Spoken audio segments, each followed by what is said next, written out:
डाल सकती हूँ। बट जो सेट है वो मेरा कलेक्शन है यूनिक डेटा का, मतलब कोई डेटा रिपीट नहीं होगा। जैसे मैं बोलूँ मंथ्स का सेट, तो जनवरी जनवरी 2 बार थोड़ी आएगा, जनवरी महीना एक ही बार आएगा ना, जैन फेब मार्च, तो हम रिपीट तो नहीं कर सकते। बट अगर मैं बोलूँ रोल नंबर, तो रोल नंबर भी रिपीट नहीं हो सकता, तो रोल नंबर को हम सेट में डाल सकते हैं। मतलब जो चीज़ रिपीट नहीं हो सकती उसको हम सेट में डाल सकते हैं, ठीक है। जैसे रोल नंबर रिपीट नहीं हो रहा, उसको आप सेट में डाल सकते हो। आपका ईमेल आईडी भी रिपीट नहीं हो सकता, उसको भी आप सेट में डाल सकते हो। बट आपका नाम रिपीट हो सकता है ना, 2 सेम नाम के लोग हो सकते हैं एक क्लास में, है ना, या एक जगह नेम रिपीट हो सकता है। तो जिस चीज़ में रिपीटेशन पॉसिबल है उसको आप कभी भी सेट में मत डालना, उसको आप हमेशा लिस्ट या टपल में डालना, ठीक है। समझ में आया कब कहाँ पे क्या यूज करना है, लिस्ट कब यूज करना है। देखो हमें लिस्ट, टपल और सेट, ये तीनों चीजें मैं बता देती हूँ कब कहाँ पे यूज होगा। पहला, अगर आपको डेटा चाहिए यूनिक, ठीक है, जिसमें डेटा रिपीटिशन अलाउ ही ना हो, तो आपकी चॉइस होनी चाहिए set. For example admission number, roll number, ठीक है, तो मतलब ये तो यूनिक होता है ना, ये तो रिपीट ही नहीं हो रहे। ईमेल आईडी, तो जो चीज रिपीटिशन जिसमें आपको नहीं चाहिए उसमें आप सेट का इस्तेमाल करोगे। लिस्ट में आप तब यूज करोगे जब आपको रिपीटिशन भी चाहिए, ठीक है, और आप उसमें चेंजेस भी करना चाहते हो, ठीक है, वहां पर आप लिस्ट का इस्तेमाल करोगे। टपल का इस्तेमाल आप वहां करोगे जहां पर आपको रिपीटिशन तो चाहिए बट आप चेंज नहीं करना चाहते। जैसे आप बोलोगे एक बार हमने नाम लिख दिया तो लिख दिया, अब हम उसे चेंज नहीं करेंगे। समझ में आया। लिस्ट में डुप्लीकेट भी हो सकता है, लिस्ट बदल भी सकती है। टपल में डुप्लीकेट हो सकता है बट टपल बदल नहीं सकता।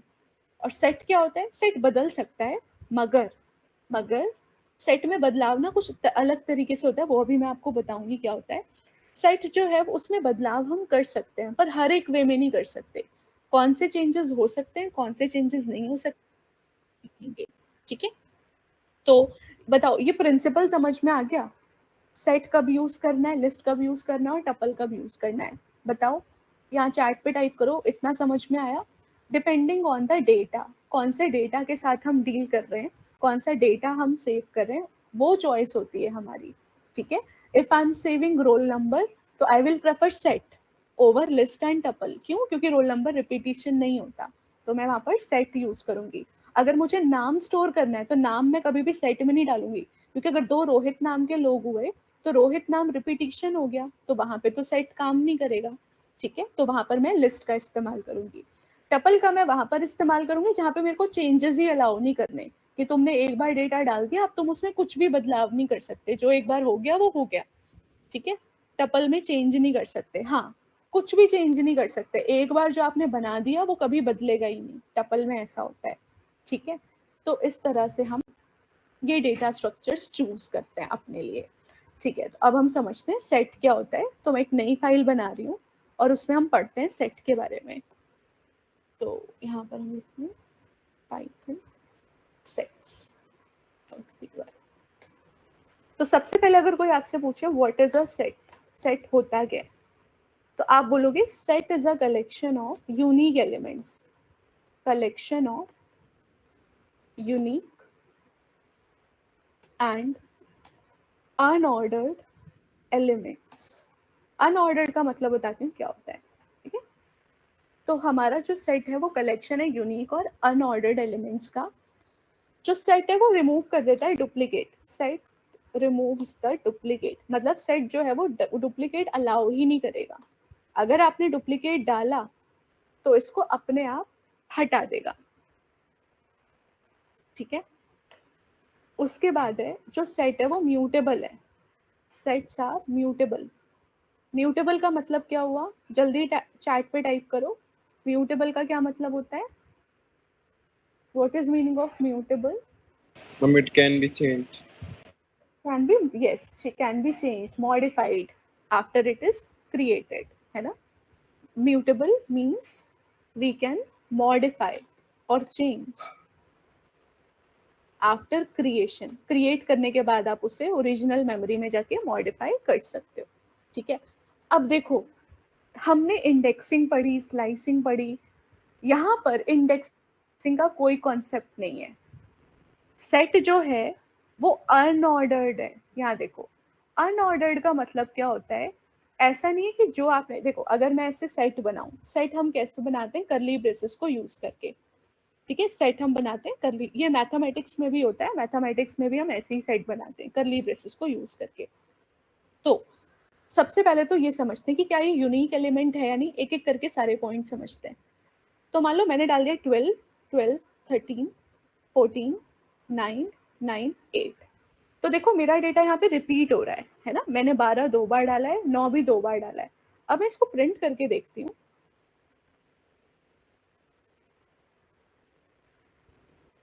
देखो,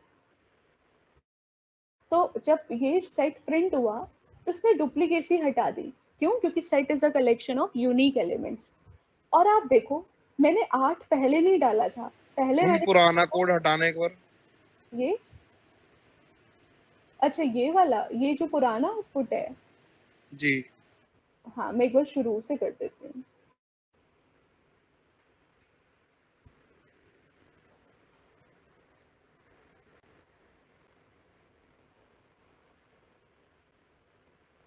ये रहा। तो आप देखो यहाँ पे यूनिक है ना, मैंने 12 2 टाइम्स डाला था, बट आउटपुट में 12 एक ही बार आया। सिमिलरली मैंने 9 दो बार डाला था, 9 एक ही बार आया, है ना। तो इसका मतलब यस ये मैम, इसने अपने डुप्लीकेट आप ही नहीं हटा दी। लेता। हाँ, ये डुप्लीकेट नहीं लेता, ये यूनिक है। और दूसरा अनऑर्डर्ड है। अनऑर्डर्ड का मतलब है कि जिस ऑर्डर में आप डेटा एंटर कर रहे हो, जरूरी नहीं आपको उसी ऑर्डर में मिले। अब देखो मैंने पहले 12 एंटर किया था ना, तो क्या मुझे पहले 12 मिला? नहीं। फिर मैम मैंने ये तो 12 के बाद, हाँ ये तो बोलो। इजी हो गया, अगर हमें किसी को डुप्लीकेट हटाना हो तो उसको प्रिंट करा सकते हैं लिख वेरी के। गुड, हाँ एग्जैक्टली। अगर हमें किसी का डुप्लीकेट करना है, हटाना है, तो बस उसे सेट में कन्वर्ट कर दो, हो जाएगा।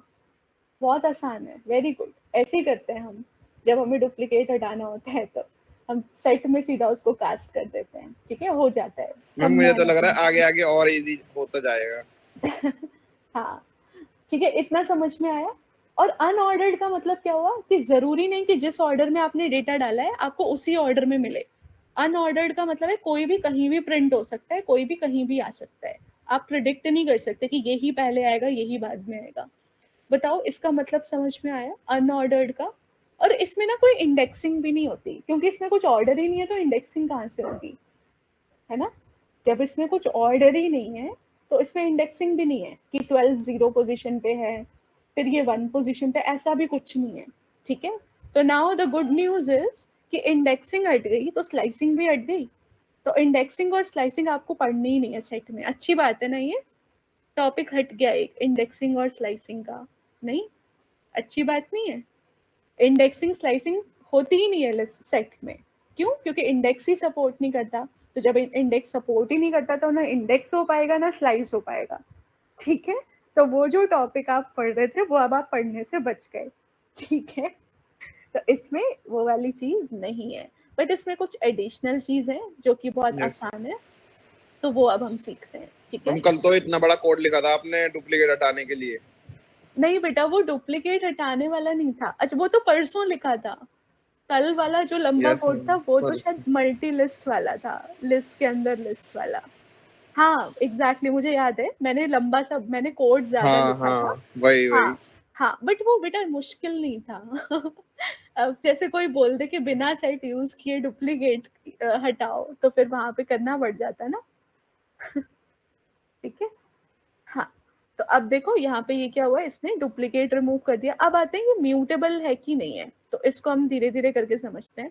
अगर मैं यहाँ पर इसका डेटा टाइप प्रिंट कराऊं, अगर मैं लिखूं प्रिंट टाइप ऑफ एस, तो ये मुझे क्या डेटा टाइप, ये प्रिंट क्या करेगा बताओ, फटाफट बताओ। इसका टाइप क्या आएगा, लिखो। इसका टाइप क्या आएगा, सेट, वेरी गुड। लिस्ट का टाइप लिस्ट ही होता सेट है, आएगा। टपल का टाइप टपल ही होता है, सेट का टाइप सेट ही होगा, ठीक है। हाँ, ठीक है, गुड। तो अब देखो, अब मान लो यहाँ पे आपको इटरेट करना है इसको, सेट को। तो हम इंडेक्स इंडेक्स तो हमारे पास है ही नहीं, है ना। तो हम इटरेट कैसे कर सकते हैं, सिंपल फॉर लूप की मदद से, इटरेट अ सेट।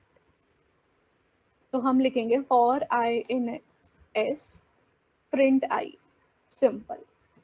मतलब एस का एक एक करके डेटा आई में आए और वो प्रिंट होता जाए। तो ये आ गया, ठीक है। तो ये हमारा इटरेशन है जो हम ऑलरेडी पहले भी कर चुके हैं। उसके बाद आता है दूसरा तरीका सेट क्रिएट करने का, ठीक है। तो सेकेंड वे है यूजिंग सेट कंस्ट्रक्टर। इसका मतलब क्या हुआ, आप ऐसे बना सकते हो, let's say S1 is equals to set, ठीक है। और यहाँ पर अब आप वैल्यूज डाल सकते हो 3 4 1 2 5 6, ठीक है। तो अब ये क्या करेगा, इसका सेट बना देगा। और अब आप प्रिंट करा के देख सकते हो S1 को, आ गया। मैम ये डबल ब्रैकेट्स के लिए पहला ब्रैकेट है बेटा ये सेट का ब्रैकेट है, और दूसरा ब्रैकेट है ये डेटा के लिए। डेटा अच्छा टपल है ना, डेटा, ये डेटा के लिए एक ब्रैकेट, डेटा के लिए, और एक ब्रैकेट सेट कंस्ट्रक्टर, यानी ये जो जैसे प्रिंट में ये वाला ब्रैकेट है, ऐसे एक सेट का ब्रैकेट है। तो एक ब्रैकेट मतलब है कंस्ट्रक्टर। ये वाला भी ले सकते हैं और जो ऊपर वाला आपने वाला लगाया वो भी ले सकते हैं। हाँ, ये दोनों तरीकों से आप सेट बना सकते हो। मतलब दिस इज अनदर वे। पहला तरीका ये सिंपल करली ब्रेसेस में बना दो तो अपने आप सेट बन जाएगा। और दूसरा तरीका ये कि आप सेट लिख के ऐसे ब्रैकेट्स लगा के जो भी डेटा डालोगे वो भी सेट बन जाएगा। तो अगर मैं इसका भी आपको टाइप प्रिंट करके दिखाऊं तो ये भी सेट है, आया, ठीक है। तो इस तरीके से आप सेट क्रिएट कर सकते हो कंस्ट्रक्टर की मदद से या फिर कर्ली ब्रेसेस की मदद से, ठीक है। अब एक बहुत इंपॉर्टेंट पॉइंट है, वो है कि हम सेट में क्या क्या एलिमेंट अलाउड है। मतलब सेट के अंदर जो डेटा है वो आप कौन कौन सा डेटा डाल सकते हो। तो देखो सेट जो है ना, वो हमारा set only allow immutable data does not allow mutable data। अच्छा मैम अब मैंने ये वाला ये इसने मतलब हम कुछ भी ऊपर नीचे लिखेंगे इसको बिल्कुल वो लिख देगा डिसेंडिंग असेंडिंग ऑर्डर में। वो कोइंसिडेंस है, मोस्टली ऐसे असेंडिंग में ही आएगा, बट हमेशा जरूरी नहीं है, कुछ भी कभी भी आ सकता है, ठीक है। न्यूमेरिक के केस में ऐसा होता है, न्यूमेरिक के केस में मोस्टली आपको सॉर्टेड डेटा ही मिल जाता है। बट अगर आपका डेटा मिक्स्ड है, जैसे कुछ नंबर है, कुछ अल्फाबेट है, कुछ बुलियन है, तब कुछ नहीं कह सकते, ठीक है। हाँ, अब देखो ये इंपॉर्टेंट पॉइंट है, सेट में सिर्फ इम्यूटेबल डेटा अलाउ है। सॉरी हाँ, सेट में सिर्फ इम्यूटेबल डेटा अलाउ है, म्यूटेबल डेटा अलाउ नहीं है। फटाफट मेरे को चैट पे लिख के बताओ, इसके बारे में हमने पहले भी डिस्कस किया है। इम्यूटेबल टाइप कौन से हैं ये लिखो, और म्यूटेबल टाइप कौन से हैं वो लिखो। बट मैम दिस को वो टपल नहीं लेगा, हाँ बेटा टपल लेगा, बट आखिरी में हमने सेट लगा दिया है ना, तो अंदर वो कुछ भी हुआ वो टाइप कास्ट हो जाएगा। टाइप कास्ट होता है ना, आप कुछ भी लिखो, अगर बाहर आपने इंट लिख दिया तो वो अल्टीमेटली इंटीजर ही बन जाता है। तो सेम वही है, अगर वो टपल है तो जब जब बाहर आपने सेट लिख दिया तो वो सेट ही बन जाएगा अल्टीमेटली एट द एंड। लिखो फटाफट यहाँ पे क्या लिखना है आपको, इम्यूटेबल डेटा में कौन कौन से डेटा टाइप आते हैं और म्यूटेबल में कौन कौन से डेटा टाइप आते हैं, ये हमने पहले डिस्कस किया हुआ है। लिखो यहाँ पे फटाफट, बताओ मुझे कौन कौन से हैं।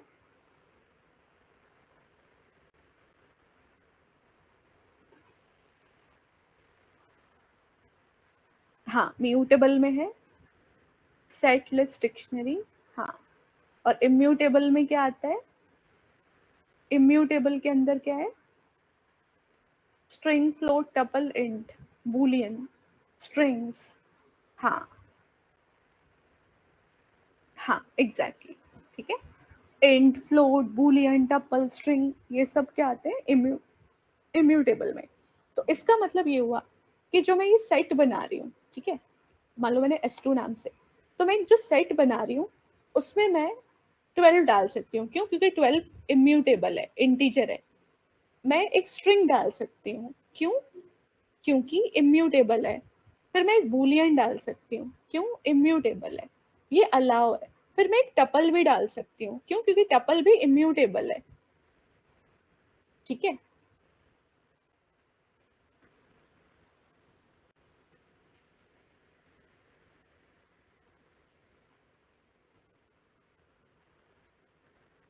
हाँ, बट मैं यहाँ पे अगर म्यूटेबल डेटा डालने की कोशिश करूँ तो एरर आ जाएगा। इससे पहले मैं इतना रन करके आपको दिखाती हूँ। तो मैंने यहाँ पर रन करा इससे, ठीक है। तो देखो कोई एरर नहीं आया, ये आ गया, ठीक है, कुछ भी एरर नहीं आया हमारा। अब अगर मैं यहाँ पर एक म्यूटेबल डेटा डाल दूं, मतलब मैं इसके अंदर एक लिस्ट डाल दूं, ठीक है, अब ये एरर है, ठीक है, अब ये एरर है।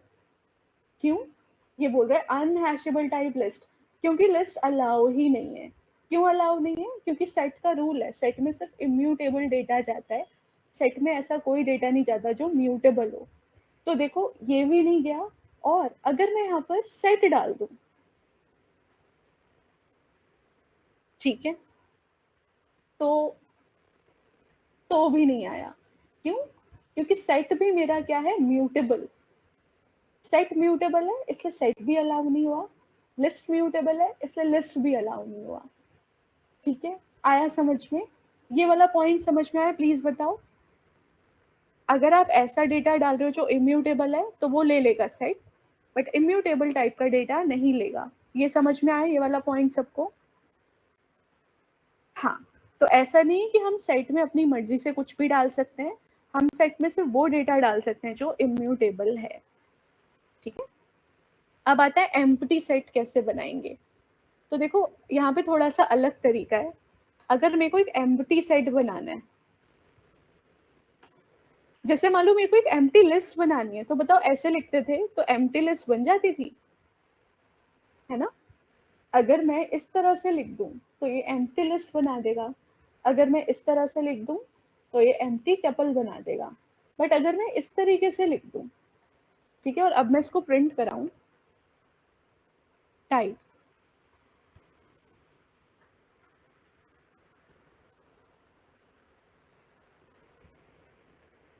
तो ये बोल रहा है डिक्शनरी बन गई। ऐसा क्यों होता है? ऐसा इसलिए होता है क्योंकि पाइथन में ना करली ब्रेसेस से डिक्शनरी भी बनती है, और पाइथन में करली ब्रेसेस से सेट भी बनते हैं। ठीक है, ये इसलिए ऐसे कॉन्फ्लिक्ट आया है, क्योंकि करली ब्रेसेस से डिक्शनरी भी बनती है जो हम आगे पढ़ेंगे, और करली ब्रेसेस से ही सेट भी बनते हैं। तो इसलिए इसने बाय डिफॉल्ट इसको डिक्शनरी ले लिया, बट मुझे डिक्शनरी नहीं चाहिए, मुझे ये सेट चाहिए। तो अगर मुझे एम्प्टी सेट बनाना है तो मुझे ऐसे लिखना पड़ेगा, ये हटा के खाली सेट, जो भी मैंने कंस्ट्रक्टर बताया था आपको। तो इतना लिखने से हमारा एम्प्टी सेट बन जाएगा। आया समझ में? ये वाला पॉइंट समझ में आया? अगर आप खाली करली ब्रेसेस डाल दोगे एम्प्टी सेट बनाने के लिए तो वो डिक्शनरी है बाय डिफॉल्ट। तो अगर आप कभी भी खाली सेट लेना चाहते हो तो आप इस तरह से लोगे। ये पॉइंट समझ में आया? प्लीज बताओ। ठीक है, यस मैम। ठीक है, तो एम्प्टी सेट हम इस तरीके से क्रिएट कर सकते हैं। अब आता है हमारा, अगर हम डुप्लीकेट, देखो क्वेश्चन ऐसा पूछा जा सकता है कि सेट में डुप्लीकेट अलाउ नहीं है, बट अगर आपने डुप्लीकेट डाल दिया तो क्या एरर है? तो आंसर इज एरर नहीं है, जो अभी आपने देख लिया। एरर कभी नहीं आएगा, अगर आपने डुप्लीकेट भी डाला है तो कभी एरर नहीं आएगा। बस वो क्या करेगा, डुप्लीकेट को इग्नोर कर देगा, अवॉइड कर देगा, रिमूव कर देगा। अब हम देखते हैं कि क्या हमारा सेट जो है, अगला पॉइंट हमारा क्या है, क्या हमारा सेट म्यूटेबल है? हाँ, म्यूटेबल का मतलब क्या है, आप उसमें ऐड और रिमूव कर सकते हो। तो अगर आपने एक सेट बनाया, ठीक है, जैसे ये एस है, ये सेट अभी खाली है ना, तो अब मैं इसमें ऐड कर सकती हूँ। ऐड करने के लिए हमारे पास ऐड फंक्शन है। तो मैंने बोला एस डॉट ऐड 100, फिर मैंने बोला एस डॉट ऐड 90, फिर मैंने बोला एस डॉट ऐड हेलो। ठीक है, तो मतलब मैं इस सेट में डेटा ऐड कर सकती हूँ। ठीक है, या हो सकता है मेरे सेट में पहले से कोई डेटा पड़ा हो, तो मैं यहाँ पर ये डेटा ऐड कर सकती हूँ। और अगर मैं इसको प्रिंट कराऊं, देखो आ गया। ठीक है, तो मैंने ये 3 डेटा ऐड किया था, तीनों डेटा इस एम्प्टी सेट में ऐड हो गया और ये आ गया। तो ये क्या है मैम हमारा? हाँ बोलो। ये जो आपने S2 वाला करवाया था ऊपर अभी, इसमें हाँ, ये प्रिंट हो गया था, मतलब रन हो गया था ये? ये वाला, हाँ ये वाला, हाँ। ये एरर आ गया था क्योंकि एरर? यहाँ पे सेट है। और सेट अलाउ नहीं है सेट में, और यहाँ पे लिस्ट है तो ये लिस्ट भी अलाउ नहीं है, ये अलाउ नहीं है। अगर ये आखिरी वाला हटा दोगे तब ये चल जाएगा। Okay okay.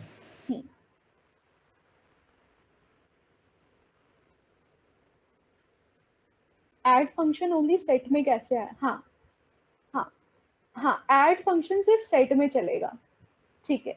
अब सिमरन पूछ रहे हैं कि मैम इसमें मल्टीपल डेटा कैसे ऐड होगा। तो सिमरन मल्टीपल डेटा ऐड करने के लिए हमारे पास दूसरा फंक्शन है विच इज कॉल्ड अपडेट, ठीक है। तो ऐड से क्या हो रहा है, हम एक एक करके डेटा डाल रहे हैं। अगर हमें मल्टीपल डेटा ऐड करना है तो उसके लिए अपडेट फंक्शन होता है, यूजिंग अपडेट फंक्शन, ठीक है। जैसे मैं लिखूं s डॉट अपडेट, ठीक है, और फिर मैं यहाँ पर कुछ भी डेटा डाल दूं a b c d, है ना।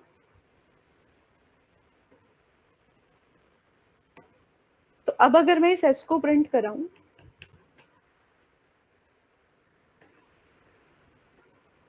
तो ये क्या करेगा, मल्टीपल डेटा s में पहले से क्या है 190 और हेलो, उसमें ये वाला डेटा भी ऐड कर देगा। देखो आ गया, ठीक। तो इस तरह से आप मल्टीपल डेटा ऐड कर सकते हो अपडेट फंक्शन की मदद से।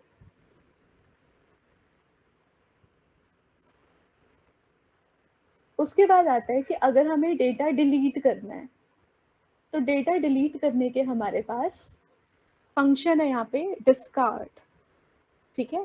तो अगर हमें रिमूव करना है डेटा को तो उसके लिए हमारे पास डिस्कार्ड नाम का फंक्शन होता है, ठीक है। जैसे कि अब ये सेट गिवन है मेरे को, है ना, एस, मुझे इसमें से हेलो रिमूव करना है तो मैं यहाँ पर लिख दूंगी एस डॉट डिस्कार्ड हेलो। तो मैं चाहती हूँ इस सेट में जहां भी हेलो है वो रिमूव हो जाए। और इसके बाद अगर मैं एस को प्रिंट करूं,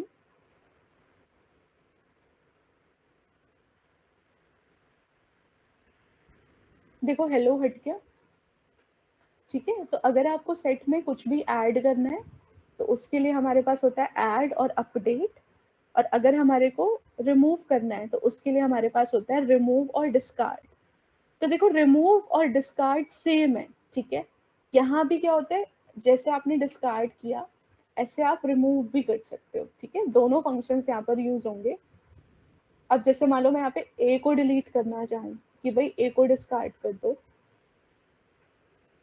सॉरी सॉरी सॉरी, यहाँ पे रिमूव लिखना था मेरे को, रिमूव, मैं रिमूव से भी रिमूव कर सकती हूँ, ठीक है, और मैं डिस्कार्ड से भी रिमूव कर सकती हूँ। दोनों तरीके हैं मेरे पास।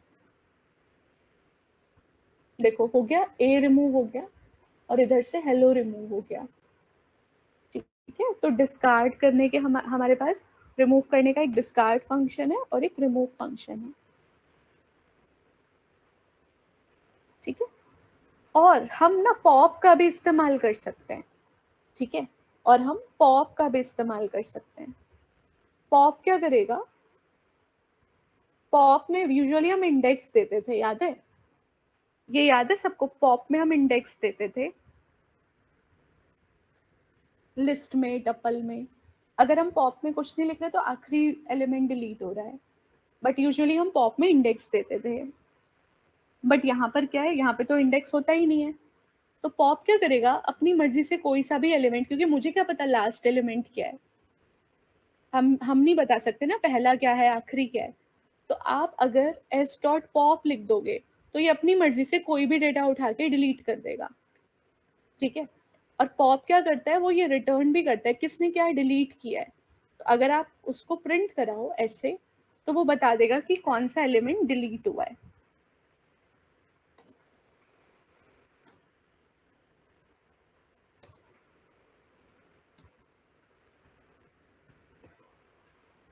मैंने क्या करा, पॉप यूज किया एस में, तो पॉप क्या करेगा, कोई भी एक एलिमेंट उठा के डिलीट कर देगा और जो भी एलिमेंट उसने डिलीट किया होगा वो एक्स में डाल देगा। चला के देखते हैं, तो देखो इसने अपनी मर्जी से 100 को डिलीट कर दिया, ठीक है। बट क्या डिलीट हुआ है वो हम प्रिडिक्ट नहीं कर सकते। क्यों? क्योंकि इसमें इंडेक्सिंग नहीं होती।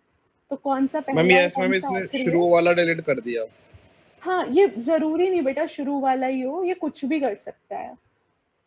ठीक है, इस केस में हो गया, बट यहाँ पे कोई किसी भी केस में तो कोई सा भी एलिमेंट डिलीट हो सकता है। ठीक है, ओके। तो बताओ यहाँ तक समझ में आया ऐड और रिमूव? प्लीज बताइए। Yes ma'am. और यहाँ पे हमारा ना क्लियर फंक्शन भी काम करेगा। क्लियर का मतलब क्या होता है बताओ? पूरा ही लिस्ट या सेट एम्प्टी कर देना। तो अगर मैं यहाँ पर एस डॉट क्लियर कर दूं तो ये मेरी पूरी के पूरे सेट को एम्प्टी कर देगा, मतलब सारे ही एलिमेंट्स को डिलीट कर देगा।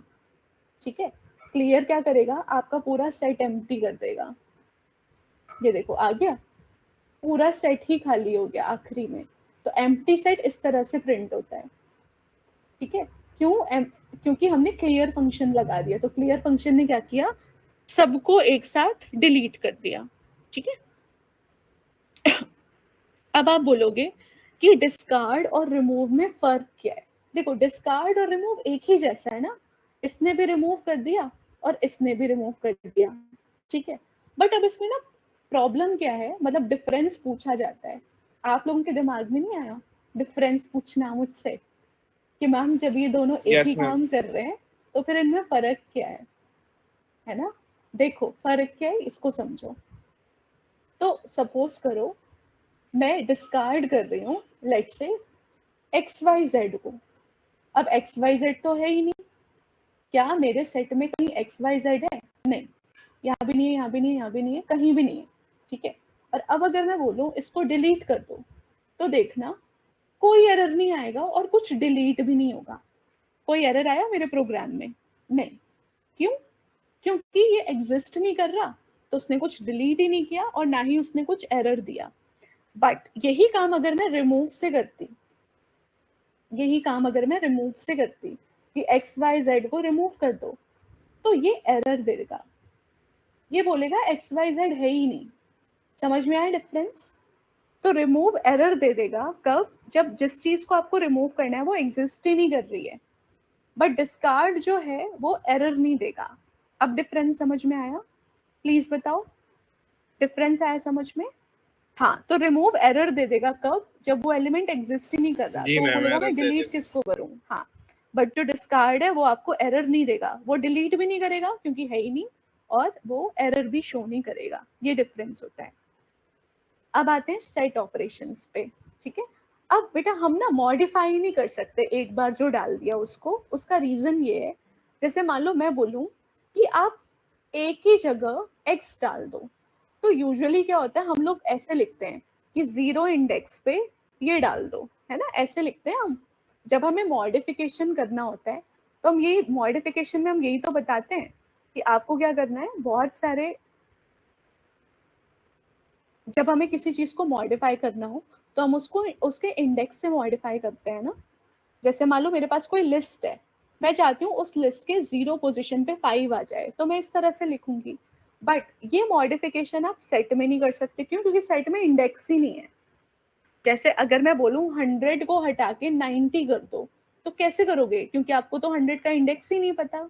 ये समझ में आया? जब आपको किसी चीज का इंडेक्स ही नहीं पता तो आप उसको बदलोगे कहाँ से? तो ये ऑपरेशन हम नहीं कर सकते कि भाई जो एस का 0 पोजीशन पे 7 आ जाए। क्यों? क्योंकि सेट में इंडेक्सिंग अलाउ ही नहीं है। समझ में आया? क्योंकि सेट में इंडेक्सिंग अलाउ नहीं है, इसलिए हम उस पर्टिकुलर इंडेक्स में जाके चेंजेस नहीं कर सकते। समझ में आया ये? तो आप ऐड कर सकते हो, आप रिमूव कर सकते हो, बट आप मॉडिफाई नहीं कर सकते। अब समझ आया? लिस्ट में हम ऐड भी कर सकते हैं, रिमूव भी कर सकते हैं और मॉडिफाई भी कर सकते हैं। लेकिन सेट में आप ऐड कर सकते हो, आप रिमूव कर सकते हो, बट आप मॉडिफाई नहीं कर सकते। क्यों? क्योंकि आपको इंडेक्स ही नहीं पता। जब इंडेक्सिंग ही नहीं है तो मुझे कैसे पता कौन से इंडेक्स पे क्या है और मैं उसको चेंज कहाँ से करूँ? ठीक है, तो ये अलाउ नहीं होता। बट इसके हमारे कुछ ऑपरेशंस होते हैं, उनके बारे में अब हम पढ़ते हैं। Set operations. ठीक है, पुराना हटा देते हैं सारा।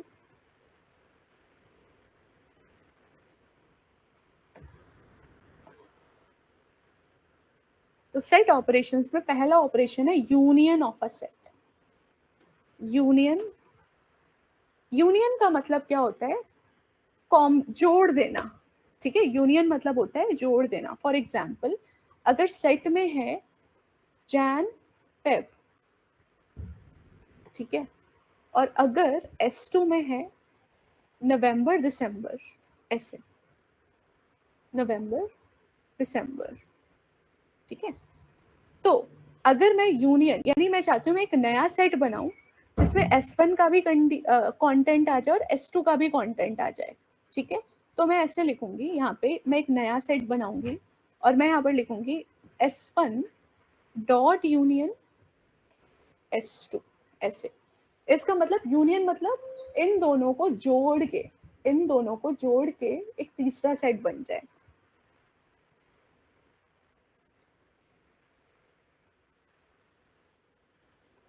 देखो आ गया।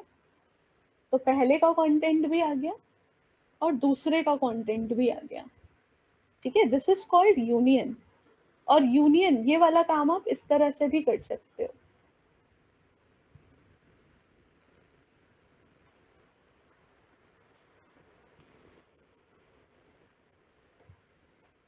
ये ऑपरेटर लगा के, तो ये जो ऑपरेटर है ये भी यूनियन ऑपरेटर होता है। तो यूनियन करने के लिए आप ये वाला ऑपरेटर भी यूज कर सकते हो, यूनियन ऑपरेटर भी, और आप डॉट यूनियन फंक्शन का भी इस्तेमाल कर सकते हो, ठीक है। और यूनियन क्या होगा, अब क्योंकि सेट है तो डुप्लीकेट रिमूव हो जाएगा। जैसे मान लो और इधर भी, तो अब क्या यूनियन आएगा ये बता।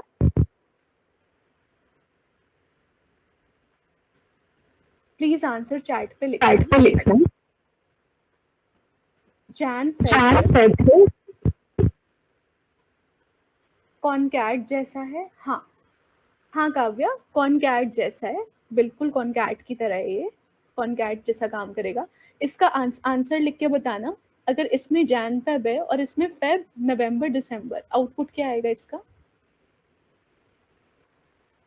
अब मैंने यहाँ पे डुप्लीकेट डाल दिया है, मतलब मैंने डुप्लीकेट डाल दिया है। एक ऐसा एलिमेंट है जो ए में भी प्रेजेंट है और बी में भी प्रेजेंट है। अब आउटपुट क्या आएगा? हाँ यस, फेब 2 बार नहीं आएगा। Very good very good very good, क्योंकि सेट है। बेटा माइक ऑन है वो प्लीज बंद कर लो। हाँ, तो ये सेट है, इस वजह से क्या होगा, डुप्लीकेट नहीं आएगा। तो अगर फैब आपका 2 बार हो 10 बार हो, वो एक ही बार आएगा। समझ में आया? तो यूनियन जब होता है तो सबका कॉम्बिनेशन आता है, बट जो डुप्लीकेट है वो नहीं आते। जैसे फैब 2 बार नहीं आएगा, फैब एक ही बार आएगा, ठीक है। ये था हमारा पहला ऑपरेशन विच इज यूनियन।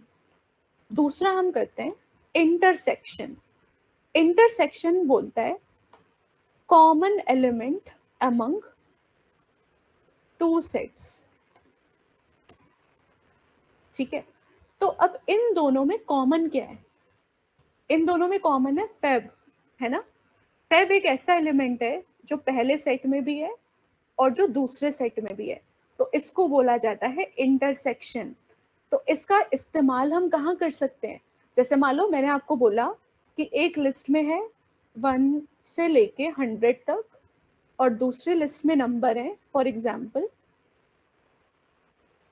5 से लेके 200 तक, और ये एलिमेंट कैसे भी हो सकते हैं। मतलब ये ऐसा नहीं है 1 2 3 4 5 6, इसका मतलब यहाँ पे कुछ भी हो सकता है 1 से 100 के बीच में, और यहाँ पे कुछ भी हो सकता है 5 से 200 के बीच में। अब मैं बोलूं ऐसा एलिमेंट लेकर आओ जो इस लिस्ट में भी और इस लिस्ट में भी है, तो वो कैसे लाओगे? जैसे मान लो 2 लिस्ट हैं, अब 2 लिस्ट में डेटा सेम भी हो सकता है, डिफरेंट भी हो सकता है। S3 क्यों लिखा है कहाँ पर?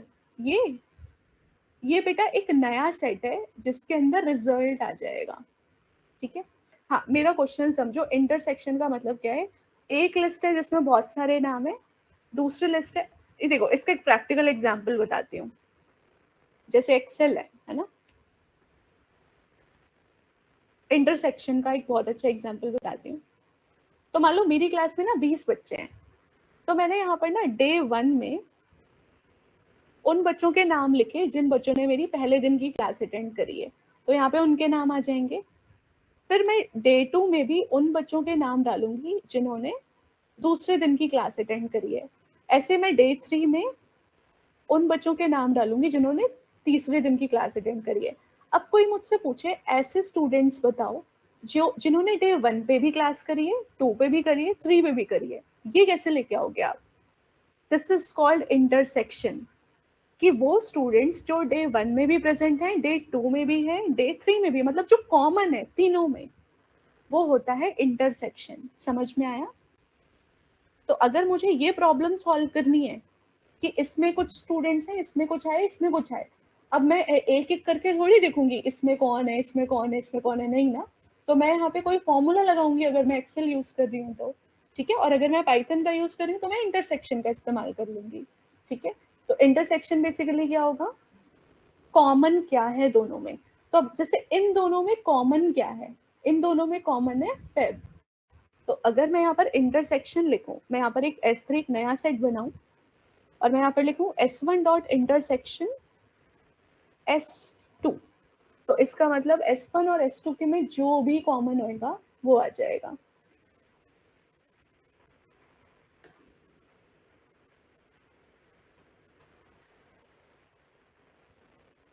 देखो आया फेब, क्योंकि फेब ऐसा है जो दोनों के अंदर प्रेजेंट है।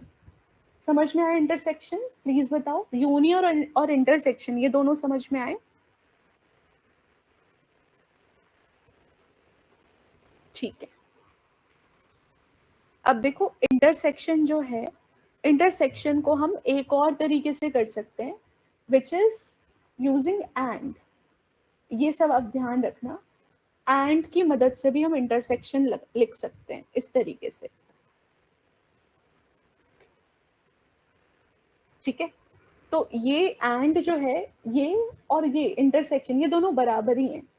तो अगर मैं दो सेट के बीच में एंड लगा दूंगी तो ये मुझे इंटरसेक्शन दे देगा, और मैं अगर दो सेट के बीच में ये और वाला सिंबल लगा दूंगी तो क्या आ जाएगा, यूनियन आ जाएगा, ठीक है।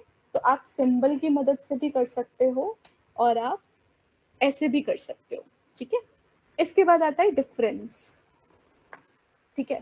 तो डिफरेंस क्या होता है, अगर मैं ऐसे बोलूं S1 माइनस S2, ठीक है, मैंने बोला S3 is equal to S1 minus S2 और प्रिंट कराया S3 को। देखो इसका मतलब S1 माइनस S2 का मतलब क्या है, all elements which are present in A S1 but not in S2। इसका मतलब बताती हूँ क्या होता है। जैसे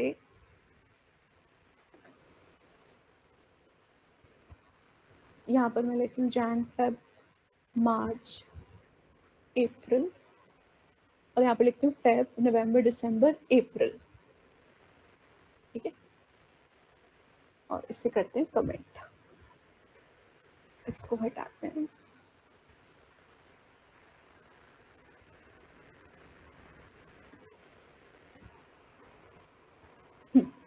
इसका मतलब ये होता है कि सारे S1 का डेटा जो है, A माइनस बी का मतलब क्या होता है, यानी S1 माइनस S2 का मतलब क्या होता है कि S1 के सारे डेटा आएंगे, पर वो डेटा S2 में नहीं होना चाहिए। मतलब देखो जैन जो है वो आउटपुट में आएगा कब, जब जैन S2 में नहीं है।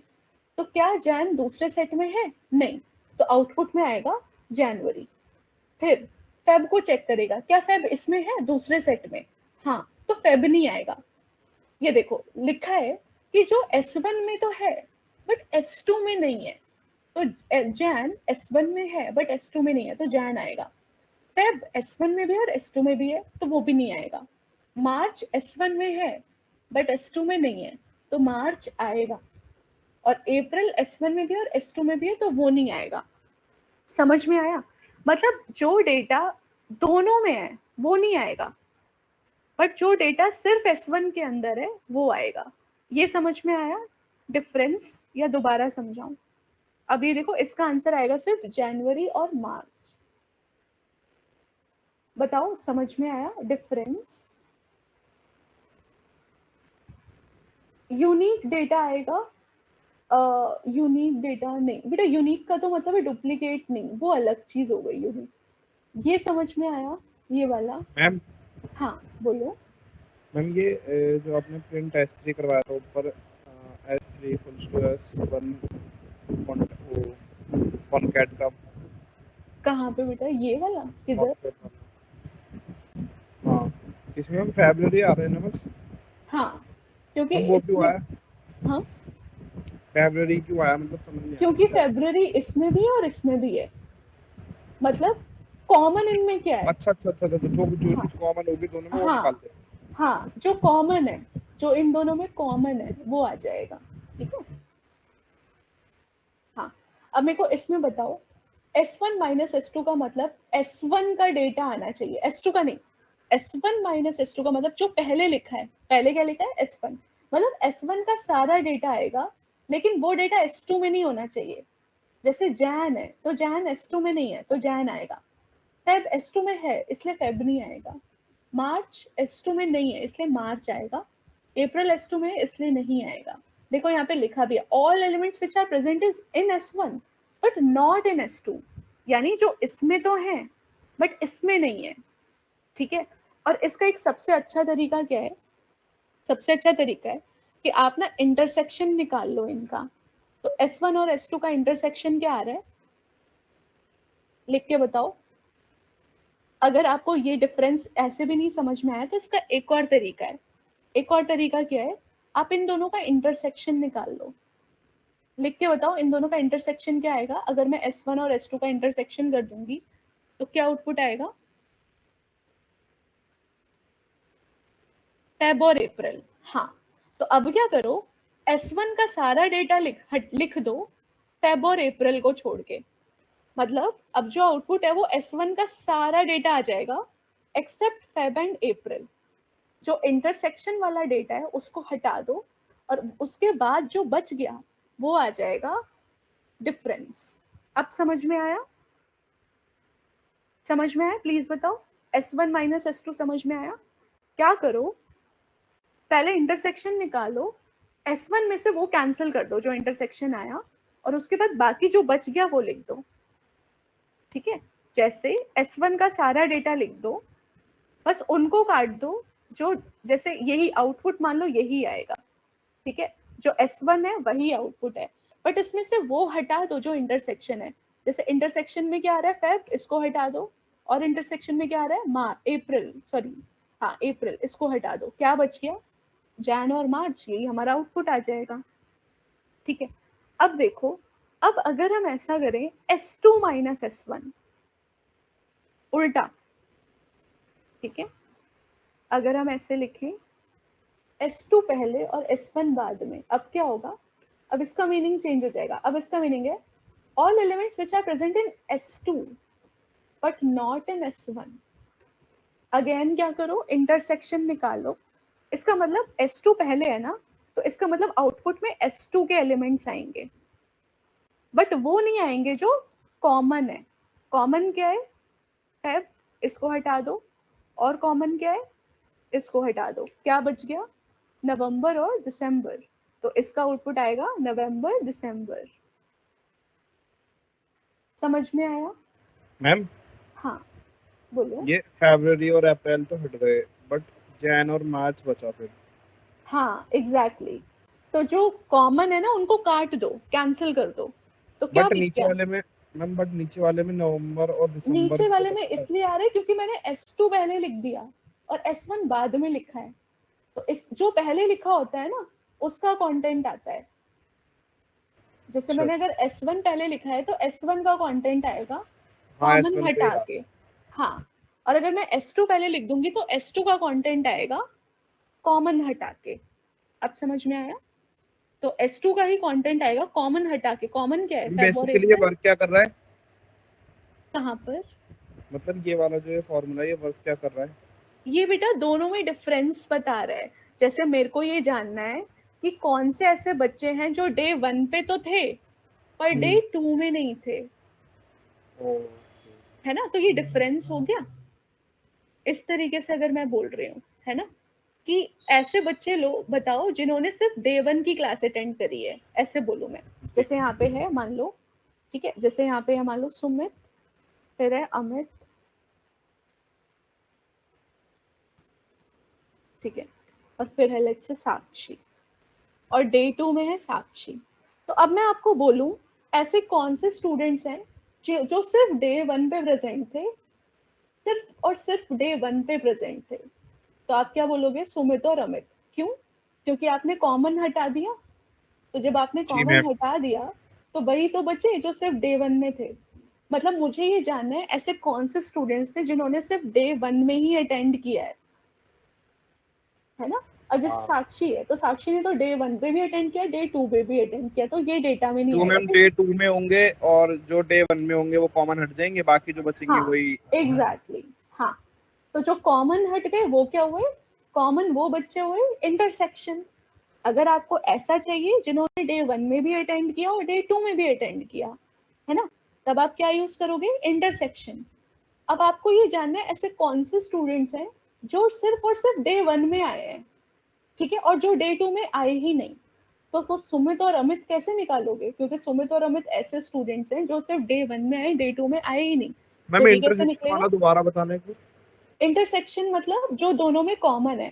जैसे अगर मैं डे 1 और डे 2 का इंटरसेक्शन निकालूं तो आउटपुट आएगा साक्षी, क्योंकि साक्षी डे 1 में भी प्रेजेंट है और साक्षी डे 2 में भी प्रेजेंट है। ये इंटरसेक्शन होता मैम एक है। बार लिख के दिखाना। ये इंटरसेक्शन ऐसे लिखते हैं, डॉट, इस तरीके से। ये पहला तरीका है, ये दूसरा तरीका है। इन दोनों तरीकों से आप इंटरसेक्शन निकाल सकते हो। मैम अगर तीन अच्छा, सेट में बनाना। हाँ, क्या बोलो? तीन सेट में इंटरसेक्शन करना हो एक साथ। कर सकते हैं, करके दिखाती हूँ ना। हाँ, हम 3 को भी कर सकते हैं, बता देती हूँ कैसे होगा। देखो, मैम कॉनकैट लगा के S concat S2 concat S3 I think. हाँ बेटा, कॉनकैट तो अलग चीज हो जाएगी। कॉनकैट तो आंख बंद करके मर्ज कर देता है, वो ये नहीं देखता क्या कॉमन है क्या कॉमन नहीं है, ठीक है। कॉनकैट कौन इस तरह से करता है। अब जैसे मान लो मेरे को ना 3 सेट में इंटरसेक्शन निकालना है, ठीक है। पहले बताओ ये डिफरेंस समझ में आया सबको? इसका एक और सिंटेक्स मैं बता देती हूँ। हम इसको ऐसे भी लिख सकते हैं, S3 is equal to S2 dot difference S1। मतलब अगर हमारे को माइनस निकालना है ना तो हम ऐसे माइनस का सिंबल भी लगा सकते हैं और हम डिफरेंस फंक्शन का इस्तेमाल भी कर सकते हैं, ठीक है। समझ में आया?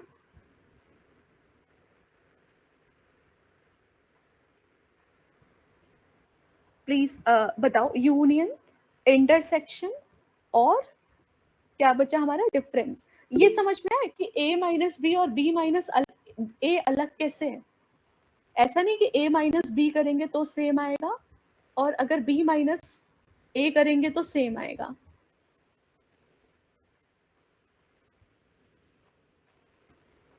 ठीक है बेटा। तो अब हम यहाँ पर देख लेते हैं कि हम किस तरीके से निकाल सकते हैं इंटरसेक्शन ऑफ 3 सेट्स, ठीक है। तो अभी हमने देखा इंटरसेक्शन निकालने के 2 तरीके हैं। कौन कौन से तरीके हैं? तरीका है पहला हमारा ऑपरेटर का और दूसरा तरीका है हमारा, अब ये देखो, अगर मैं ऑपरेटर का इस्तेमाल कर रही हूँ तो मैं इस तरह से करूंगी। वापस आते हैं। तो मान लो मेरा S1 है, फिर S2 है, इसको ले लेते हैं हम,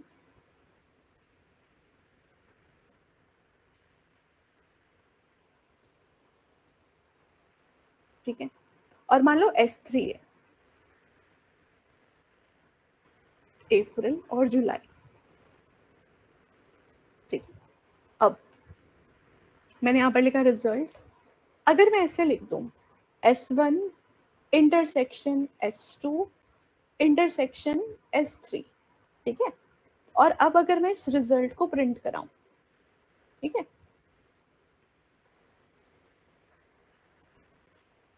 तो ये आ गया। तो अप्रैल जो है वो आपका इसमें भी है, इसमें भी है और इसमें भी है। तो इस तरह से हम यूनियन या इंटरसेक्शन एक से ज्यादा सेट, 2 से ज्यादा सेट्स का निकाल सकते हैं। ठीक है, समझ में आया ये? तो अगर आपको यूनियन निकालना है तो आप यूनियन वाला ऑपरेटर कितनी भी बार लगा सकते हो, और अगर आपको इंटरसेक्शन निकालना है तो आप इंटरसेक्शन कितनी भी बार लगा सकते हो यहाँ पे। ठीक है, ओके। अब हम आते हैं नेक्स्ट टॉपिक पे।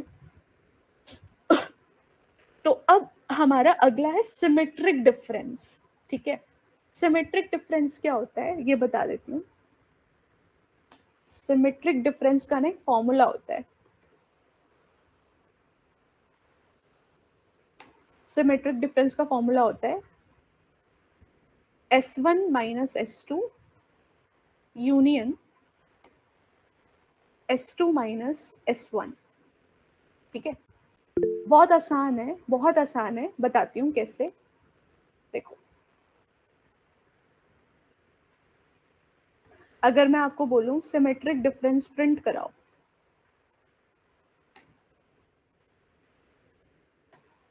ठीक है, कैसे होगा ये? तो सिमेट्रिक डिफरेंस इस तरीके से प्रिंट होएगा। देखो, पहले क्या करेंगे हम,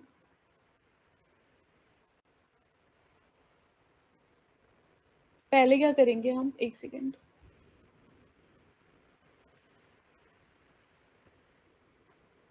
सक्षम, आपका ये क्या क्वेश्चन है बेटा, मेरे को समझ में नहीं आया।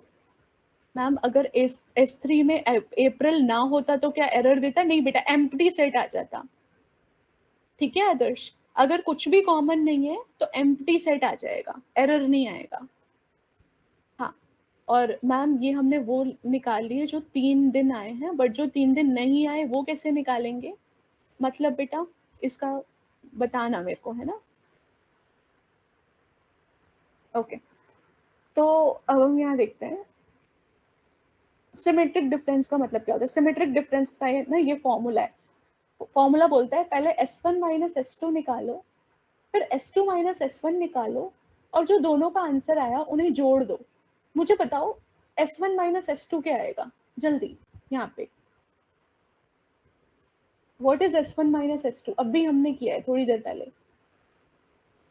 इसमें आंसर आए, लिखो what is S1 minus S2।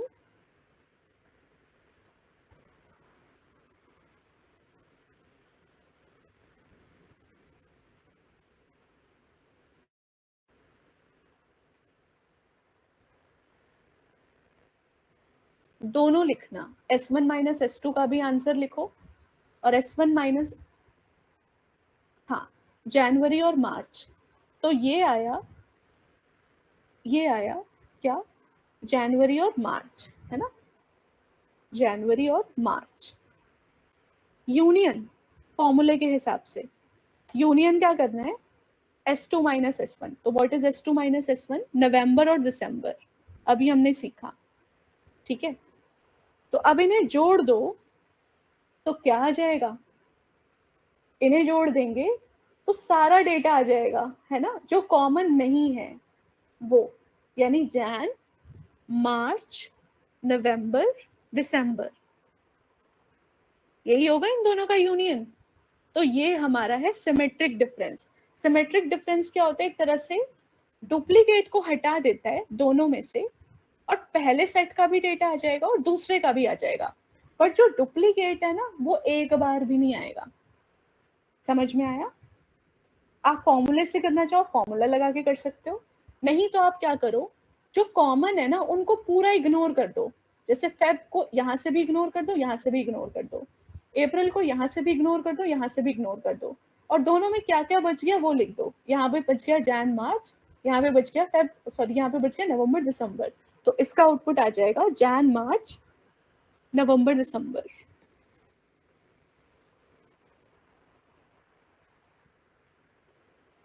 आगे, मतलब कॉमन जो है वो एक बार भी नहीं आएगा, कॉमन एक बार भी नहीं आएगा, दोनों में से किसी में भी कॉमन नहीं आएगा। वो डेटा जो कॉमन नहीं है वो ही सारा का सारा डेटा सिमेट्रिक डिफरेंस के अंदर आएगा। समझ में आया? हाँ, प्लीज बताओ अगर सिमेट्रिक डिफरेंस समझ में आया हो तो। ओके, ठीक। हाँ बेटा, अब ना हर एक फंक्शन में ना अपडेट है। जैसे अगर मैं यहाँ पर ये देखूं, ये देखो यहाँ पे 2 सजेशन आ रहे हैं मेरे पास, एक है सिमेट्रिक डिफरेंस, एक है सिमेट्रिक डिफरेंस अपडेट। इन दोनों में फर्क क्या होता है? ऐसे ही एक होता है डिफरेंस, एक होता है डिफरेंस अपडेट। ऐसे होता है इंटरसेक्शन, एक होता है इंटरसेक्शन अपडेट।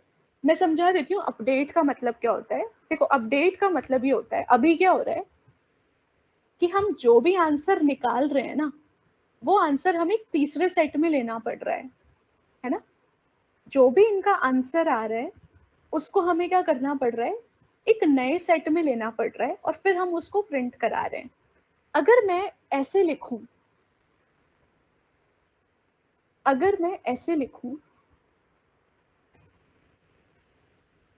अगर मैं बिना S3 के लिखूं, ठीक है, तो देखो कुछ होगा, चला के देखते हैं। देखो कुछ नहीं हुआ, क्यों?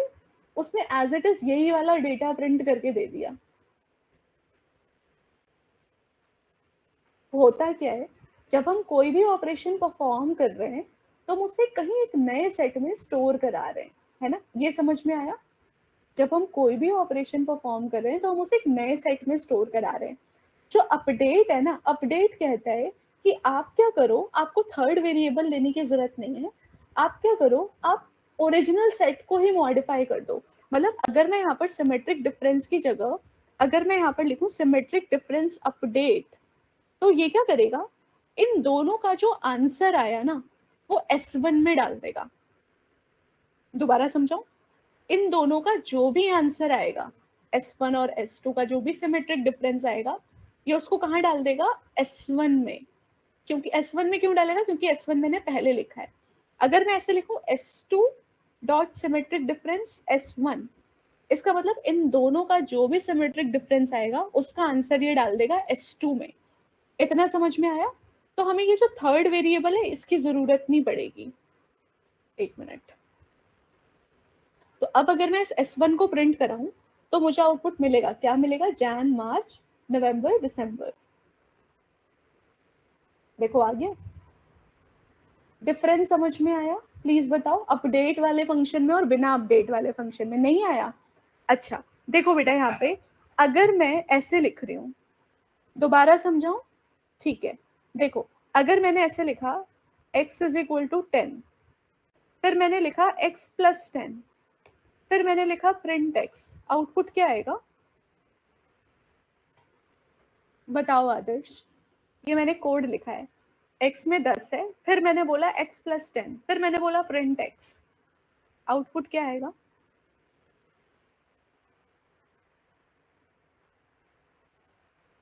और ये आप सबके लिए भी है, बाकी लोग भी बताओ। 20 क्यों आएगा बच्चे, 20 क्यों? 10 आएगा, हाँ 10, यस। 20 क्यों आएगा? ये देखो x में 10 है, x में 10 जोड़ा, प्रिंट कराया x को। अरे x तो अभी भी 10 ही है ना, वो जुड़ा है कहीं और जुड़ा है, वो जुड़ा कहीं और है ना। आपने x प्लस 10 किया, वो कहीं और जुड़ा है, x तो अभी भी 10 का 10 ही है ना। सेम यहाँ पर हो रहा है। अगर मैं सिमेट्रिक डिफरेंस निकालूं तो मुझे इसके लिए क्या करना पड़ेगा कि x में 10 चेंज हो, मुझे एक वेरिएबल में स्टोर करना पड़ेगा इसको। चाहे मैं x में स्टोर करूं, चाहे मैं एक नए वेरिएबल में स्टोर करूं, अब जाके ये रिफ्लेक्ट करेगा। अब आया? अब डिफरेंस समझ में आया? तो यही डिफरेंस है सिमेट्रिक डिफरेंस और सिमेट्रिक डिफरेंस अपडेट में। डिफरेंस क्या कर रहा है, ऐसे कर रहा है, जो भी आंसर आया वो आ गया। तो मुझे हमेशा एक S3 तीसरा वेरिएबल लेना पड़ रहा था रिजल्ट को स्टोर करने के लिए, ठीक है। मुझे हमेशा नया वेरिएबल लेना पड़ रहा था ऊपर। देखो S3 मैंने सब जगह नए नए वेरिएबल लिए ताकि जो भी रिजल्ट आए उसको मैं एक नए वेरिएबल में स्टोर करूं ताकि मेरा आउटपुट आए, ठीक है। क्योंकि अगर मैं स्टोर नहीं करूंगी तो रिफ्लेक्ट ही नहीं करेगा मेरे को। अब जो अपडेट है वो ये बोलता है कि आपको इसकी जरूरत नहीं है, ये अपने आप इसको 20 कर देगा। तो देखो मैंने यहाँ पे S3 नहीं लिखा, ये बोल रहा है S1 और S2 का जो रिजल्ट आएगा ना वो वापस से S1 में डाल देगा। आप सिर्फ S1 को प्रिंट करा दो, आपको तीसरा वेरिएबल लेने की जरूरत नहीं है। मतलब वो ऐसे बोल रहा है कि वो x में 10 जोड़ के वो ऐसे इस वाले ऑपरेटर का काम कर रहा है एक तरीके से, कि भाई x में 10 जोड़ के वापस से ही x में डाल देगा इस तरीके से। तो अब आ जाएगा 20। समझ में आया? आप पहले क्या हो रहा था? हाँ, जो प्रिंट में मैम लिखेंगे उसको वो हो प्रिंट करवाना जाएगा। एक बार, किसको बेटा, किसको? सिमेट्रिक वाले को। ये वाला? अच्छा ये वाला।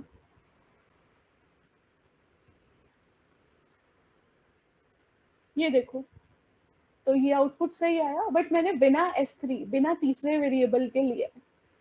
ये क्या करेगा, इन दोनों का जो आंसर है वो S1 में डाल देगा। तो यानी अब S1 चेंज हो जाएगा। पहले S1 में क्या था, जैन फेब मार्च अप्रैल। अब S1 में क्या आ जाएगा, इन दोनों का जो रिजल्ट है क्या है, सिमेट्रिक डिफरेंस जैन। आया समझ में? जी मैम। मैम मैं ये कह रहा था, हम्म, जो दोनों में नहीं है, हाँ जो वो दोनों में ही दोनों नहीं वो है आएंगे ही S3, नहीं। सॉरी, जो दोनों में, हाँ हाँ आप बोलो तो पूछो।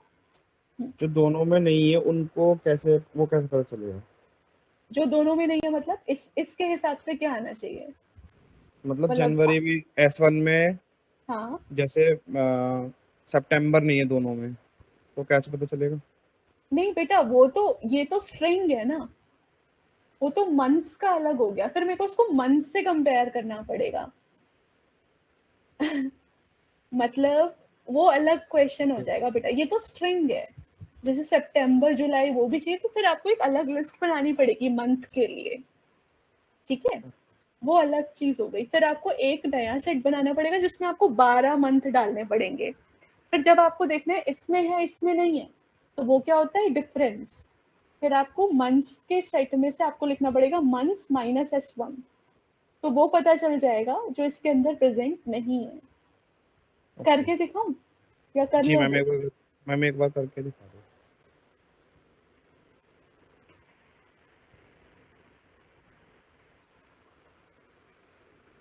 और किसी का कोई क्वेश्चन है तो प्लीज टाइप कर देना।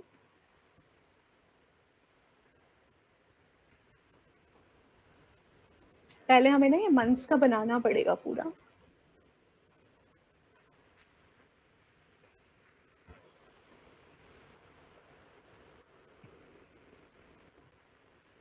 मैम ऐसा भी कोई फॉर्मूला होता है जिससे हम शॉर्ट फॉर्म में लिखे, जैसे जेन फैब उसको पूरे बड़े उसमें लिख दे प्रॉपर में? हाँ बेटा, हम कर सकते हैं कॉम्प्रिहेंशन की मदद से, अभी करके दिखा देती हूँ।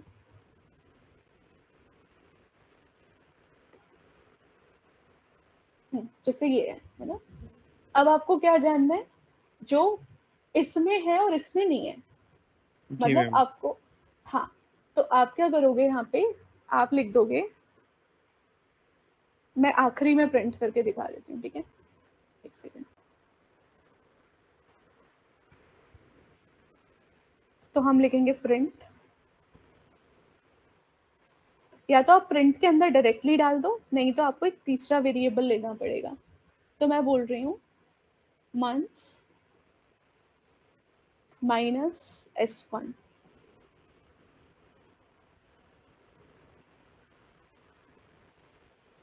ओ सॉरी सॉरी सॉरी, हम S2 को वो अच्छा करना सॉरी, पड़ेगा। नहीं नहीं बेटा, ये सेट है, मैंने लिस्ट ले लिया गलती से, यहाँ सेट आएगा।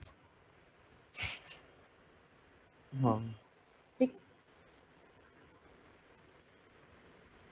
आ गया? यही चाहिए था ना? तो जी देखो, मैम। जैन नहीं आया, फेब नहीं आया, मार्च वो नहीं आया, अप्रैल नहीं हाँ। आया, बाकी सारे आ गए। ठीक है, तो ये इस तरह से हम कर सकते हैं। और किसी का कोई क्वेश्चन है? ये अपडेट वाला समझ में आया? बताओ, सिमेट्रिक डिफरेंस अपडेट में भी, हाँ एग्जैक्टली exactly, नया वेरिएबल नहीं लेना पड़ेगा, ये ओरिजिनल को ही मॉडिफाई कर देगा। जैसे S1 डॉट सिमेट्रिक डिफरेंस लिखा है, तो S1 और S2 का जो भी आंसर आएगा, आंसर दोनों का सेम आएगा, आंसर में कोई फर्क नहीं पड़ेगा, ठीक है? रिजल्ट में कोई फर्क नहीं पड़ेगा, बस एक जो थर्ड वेरिएबल है वो नहीं लेना आपको, उसकी जगह जो पहला वेरिएबल है उसी में जाके चेंज हो जाएगा। हाँ, मतलब वो प्लस इक्वल टू का काम करता है बेटा, प्लस इक्वल की तरह काम करता है। अब मैं एग्जैक्टली तो नहीं बोलूंगी प्लस इक्वल जैसा, बट उसी की तरह है इंटरनली। बताओ, सिमेट्रिक डिफरेंस का भी ऑपरेटर होता है क्या? यस ओंकार, सिमेट्रिक डिफरेंस का भी ऑपरेटर होता है, बता देती हूँ कैसे करेंगे। सिमेट्रिक डिफरेंस का ऑपरेटर ऐसे होगा, एक मिनट इसको हटा देती हूँ, print S1 symmetric difference S2, ठीक है, ऐसे भी निकल जाएगा आगे। तो ये सिमेट्रिक डिफरेंस का ऑपरेटर है, मतलब जैसे ये इंटरसेक्शन का ऑपरेटर था ऊपर ये वाला, यूनियन का ऑपरेटर है ये वाला, माइनस है, माइनस अपने आप में ही ऑपरेटर है, डिफरेंस का ऑपरेटर है माइनस। ऐसे सिमेट्रिक डिफरेंस कैसे निकालेंगे? ये वाला कैरेट का सिंबल यूज करके। समझ में आया? समझ में मैम आया? एक बार प्लीज बताओ मैम एक बार वो बताना मैम, कौन सा वाला। जैन को अगर पूरा जनवरी लिखना हो तो? नहीं बेटा, ऐसा नहीं हो सकता कि जैन को पूरा जनवरी लिखें, ऐसा हो सकता है कि कैपिटल हो जाए। अच्छा, नहीं हाँ मतलब ये जैसे हो शॉर्ट सकता फॉर्म है। लिख रहे हैं तो उसको हाँ मतलब उसकी पूरा वर्ड नहीं लिखा जाएगा वो? हाँ नहीं, अगर हमें मंथ्स चाहिए ना तो उसकी प्रीडिफाइंड कोई लाइब्रेरी होगी, मुझे ढूंढनी पड़ेगी, बट फिर वो ऐसा नहीं देगा, वो होगा कि आप पहले से प्रिंट करा लो, ठीक है। ओके। हाँ ओके, तो ये था हमारा सेट ऑपरेशन। इसके अलावा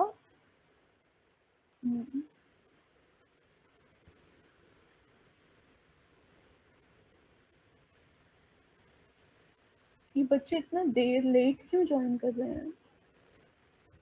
ओके ठीक है, अब आता है बेटा सेट का कंपैरिजन। बट सेट के कंपैरिजन से पहले ना मैं आप लोगों को ये बताती हूँ, फंक्शन होते हैं हमारे पास दो कॉन्सेप्ट होते हैं।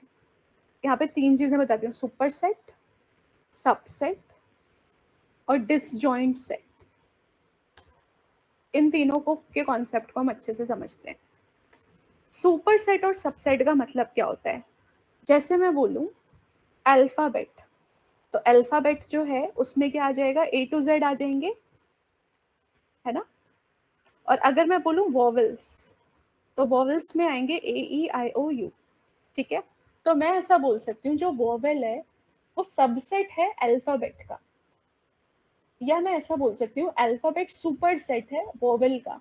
सुपर मतलब बहुत एक बड़ी चीज, और सबसेट मतलब उस बड़ी चीज में से हम एक छोटी सी चीज को अगर एक्सट्रैक्ट कर रहे हैं। जैसे अगर मैं बोलूं, देखो मैं ऐसे बोल सकती हूँ Mumbai is subset of India. क्यों? क्योंकि मुंबई जो है वो इंडिया का एक पार्ट है, ठीक है। तो इंडिया बड़ा है, उसमें मुंबई एक छोटा सा शहर है, तो बड़ा जो है वो सुपर सेट कहलाता है, और जो छोटा है उसको क्या कहते हैं, सबसेट। तो मैं ऐसे नहीं बोल सकती India is subset of Delhi, ये गलत हो जाएगा, ये स्टेटमेंट गलत है। इंडिया सबसेट ऑफ दिल्ली नहीं है। इंडिया सबसेट ऑफ दिल्ली का मतलब क्या हुआ, इंडिया छोटा है दिल्ली बड़ा है, ऐसा नहीं है, है ना। तो अगर मेरे को इसको करेक्ट करना है तो मैं लिखूंगी India is super set of Delhi. इसका मतलब इंडिया एक सुपर सेट है और दिल्ली उसका एक पार्ट है। सुपर सेट का मतलब क्या हुआ, जैसे सुपर सेट में बोलूं सेट ऑफ ऑल नंबर्स, ये हो गए सुपर सेट। और इसका सबसेट क्या हुआ, प्राइम नंबर्स। तो भाई जो प्राइम नंबर होंगे वो नंबर्स में से ही तो होंगे, एक से लेके इनफाइनाइट तक के बीच के नंबर्स ही तो प्राइम नंबर होंगे। तो जो एक से लेके इनफाइनाइट तक है वो सुपर सेट है, एक बहुत बड़ा है।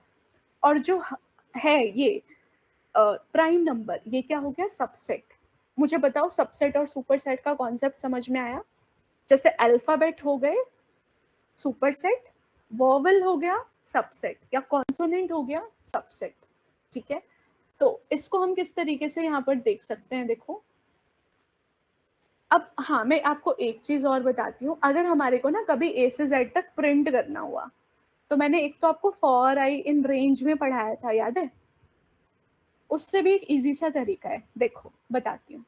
अगर कभी आपको सारे अपर केस या लोअर केस लेटर्स चाहिए होंगे तो आप ऐसे लिखना, आप लिखना इम्पोर्ट स्ट्रिंग, फिर आप लिखना एक वेरिएबल लेट्स से एक्स, फिर आप यहाँ पर लिखना string dot ASCII upper case, ठीक है।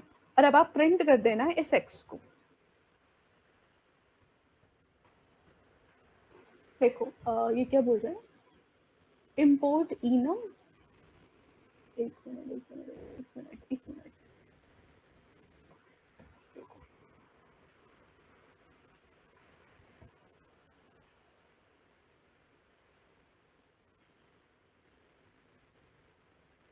ऐसा क्यों?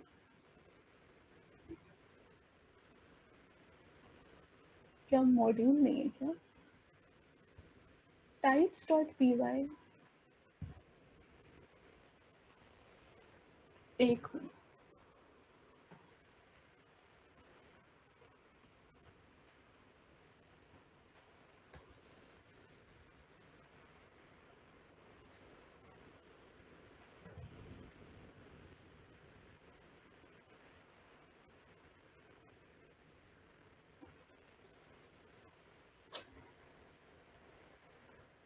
ये types.py फाइल में क्यों एरर आ रहा है?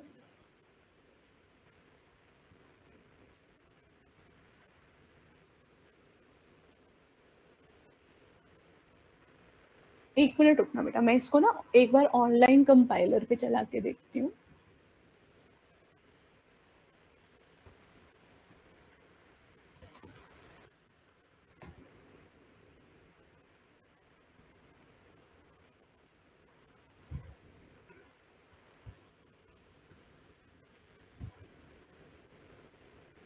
आ गया देखो, ए से लेके जेड तक आ गया।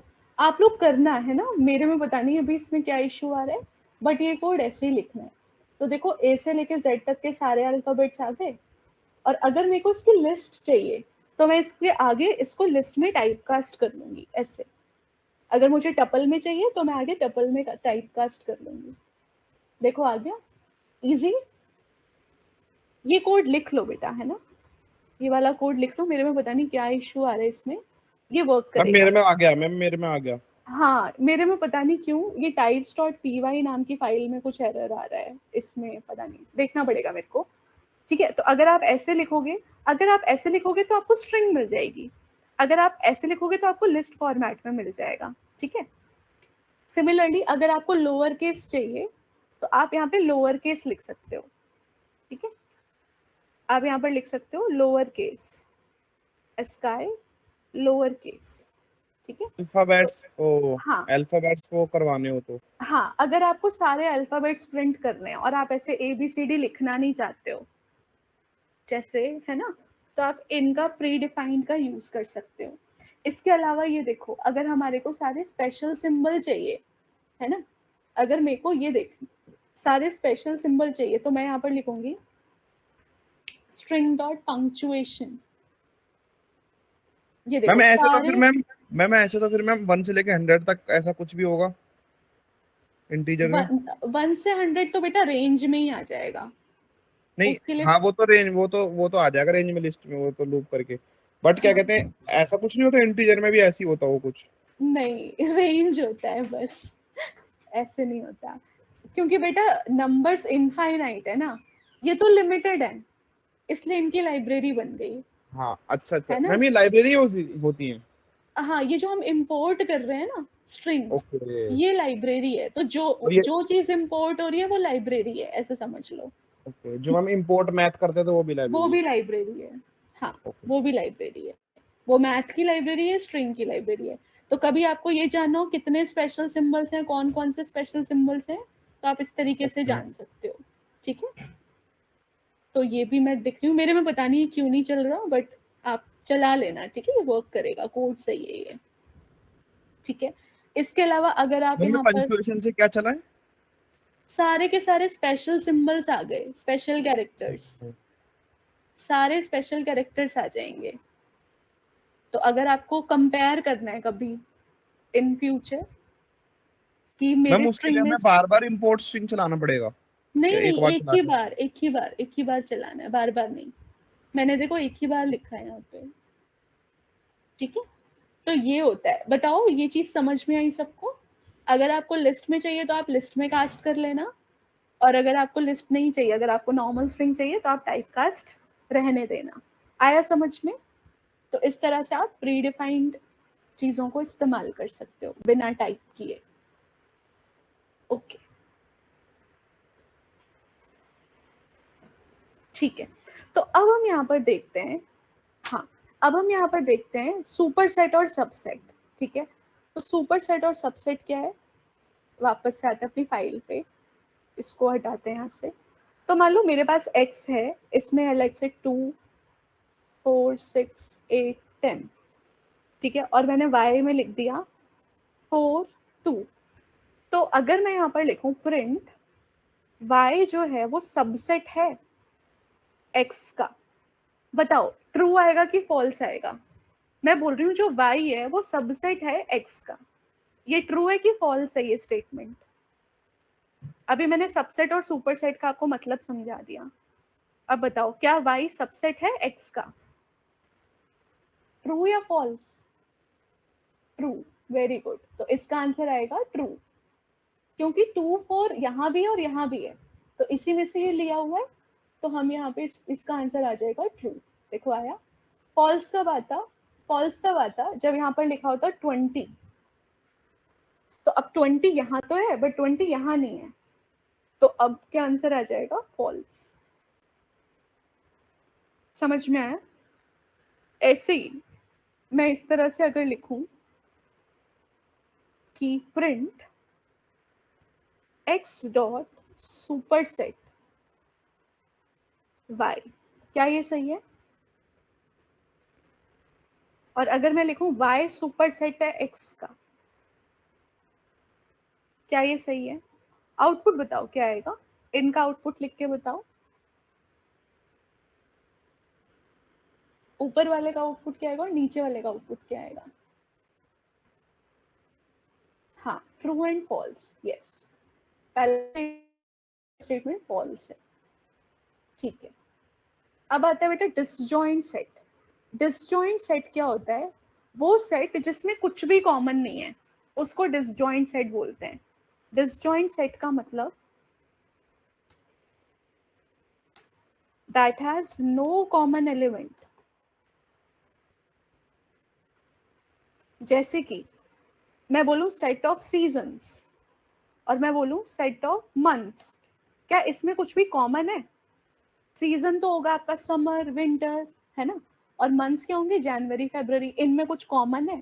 नहीं, तो उनको बोल दिया जाता है डिसजॉइंट सेट। डिसजॉइंट सेट का मतलब जिसमें कुछ भी कॉमन नहीं है, जैसे set of even numbers and set of odd numbers. क्या कोई ऐसा नंबर है जो इवन भी और ऑड भी है? क्या कोई ऐसा नंबर है जो इवन भी और ऑड भी है? नहीं ना, तो इनको बोला जाता है डिसजॉइंट सेट, क्योंकि सेट ऑफ इवन नंबर और सेट ऑफ ऑड नंबर में कुछ भी कॉमन नहीं है। ऐसा कोई एलिमेंट नहीं है जो इवन भी है और ऑड भी है, ऐसा पॉसिबल ही नहीं है। समझ में आया डिसजॉइंट सेट्स क्या होते हैं? तो अब बस हम यहाँ पे चेक कर सकते हैं कि जैसे मान लो x है 1, x है 7 8, y है a b, क्या इन दोनों में कुछ भी कॉमन है? नहीं। तो मैं अगर पूछूंगी print x dot is disjoint y, तो आउटपुट क्या आएगा? ट्रू, क्योंकि इनमें कुछ भी कॉमन नहीं है, तो आउटपुट आएगा ट्रू। बट अगर इनमें कुछ भी कॉमन हुआ तब आंसर आ जाएगा फॉल्स। समझ में आया?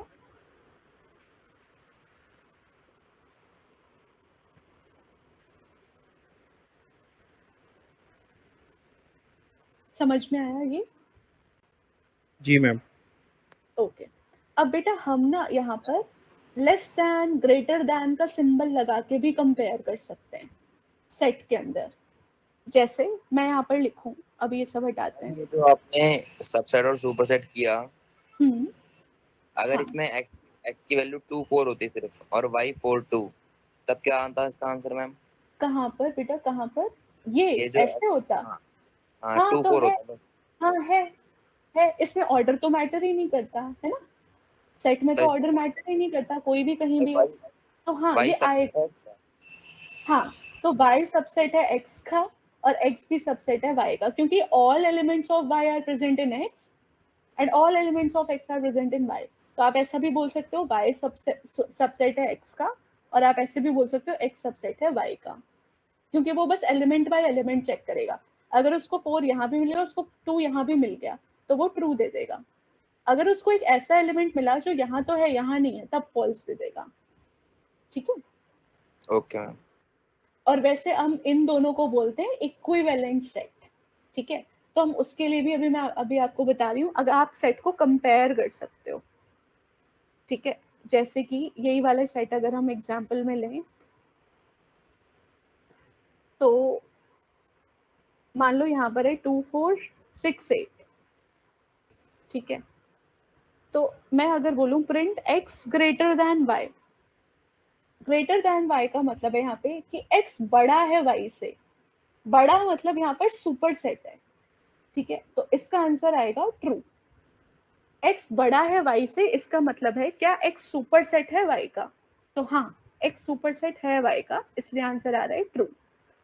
तो और मैं यहाँ पर ऐसे लिखूं x इक्वल टू y, क्या x और y बराबर है? नहीं, नहीं, मैम फॉल्स। हाँ बोलो। डिसजॉइंट भी क्या बता रहा है? डिसजॉइंट का मतलब दोनों में कुछ भी कॉमन नहीं होना चाहिए, तो ट्रू आएगा। जैसे x में है 7 8, y में है a और b, क्या इन दोनों में कुछ भी कॉमन है? नहीं है। तो आंसर आएगा ट्रू। डिसजॉइंट सेट उनको बोलते हैं जिनमें कुछ भी कॉमन नहीं होता। तो अगर दो सेट में कुछ भी कॉमन नहीं है तो आंसर आ जाएगा ट्रू। मतलब हमें कुछ कॉमन सर्च करना है तो हम उसको ये लगा के हाँ, देख। अगर आपको ये देखना है कि दोनों में कुछ कॉमन है कि नहीं है, ट्रू या फॉल्स में आपको आंसर चाहिए, तो आप इस फंक्शन का इस्तेमाल कर सकते हो। ठीक है। इसी तरह से अगर हम इक्वल लगाएं तो इक्वल क्या करेगा? ट्रू दे देगा इस केस में। ठीक है। इस केस में ये ट्रू दे देगा। एक सेकेंड रुकना बेटा, एक मिनट, मैं ना वो सुपर सेट वाला एक बार टेस्ट कर लेती हूँ यहाँ पे। एक सेकेंड रुकना बेटा।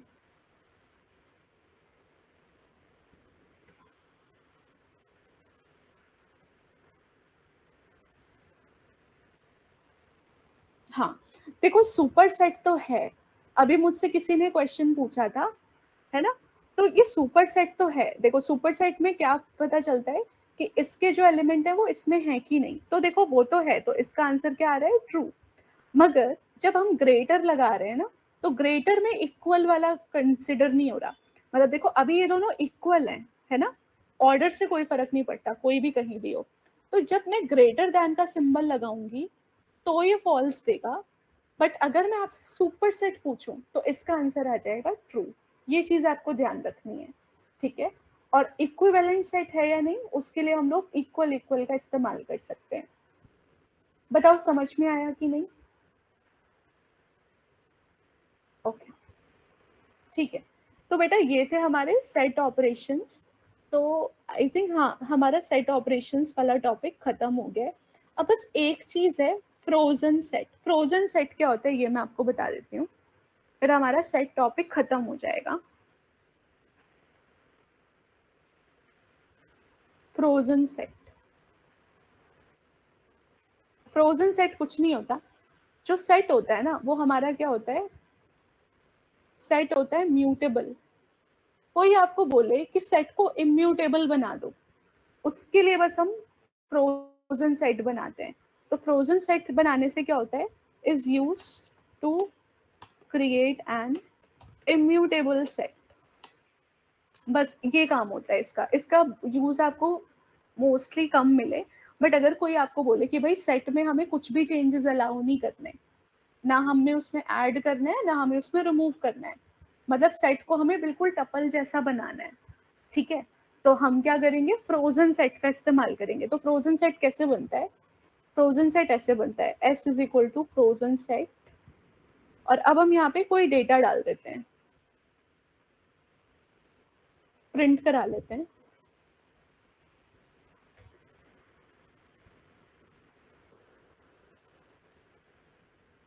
ठीक है,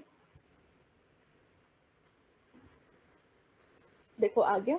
अब इसमें बस फर्क ये होगा कि ये इम्यूटेबल बन जाएगा। इम्यूटेबल का मतलब मैं इसमें ऐड नहीं कर पाऊंगी। अगर मैं इसमें कुछ भी ऐड करने की कोशिश करूं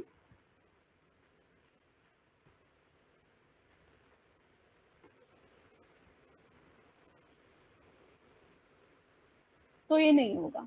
बस इतना फर्क है। समझ में आया?